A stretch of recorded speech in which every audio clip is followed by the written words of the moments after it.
ତମେ କଣ ରାନ୍ଧୁଛ? ଭାତ ରାନ୍ଧୁଛି। କିଏ ଖାଇବ? ତମେ ଖାଇବ। ଆଉ କିଏ ଖାଇବ? ତାପରେ ଅଣ୍ଡା କରିକି ସମସ୍ତଙ୍କୁ ଦେମି। ତମେ କୋଉତାରେ ବସିଛ? ମୁଁ ଇଟାରେ ବଇଛି। ତମର ପିଢା ନାହିଁ କି? ନା। ତମେ ବାଡିରେ କାହିଁ ରାନ୍ଧୁଛ? କୋଉଠି ଜାଗା ନଥିଲା, ନୁଙ୍ଗୁରା ହେଇଥିଲା। ଏଇଟା ପୁରା ପରିଷ୍କାର ଜାଗା। କାହା ପାଇଁ ରାନ୍ଧୁଛ? ମୋ ପାଇଁ ରାନ୍ଧୁଛି। ଆଉ କାହା ପାଇଁ ରାନ୍ଧୁଛ?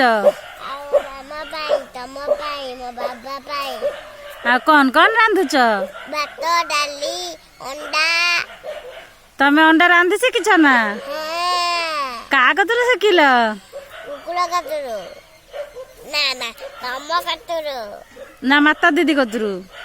ମାତା ଦିଦି। ନା ତମ ମାମା କତିରୁ? ମାତା ଦିଦି। ହଉ ହଉ ରାନ୍ଧି ପକ। ହଉ ଦେଖିଆ।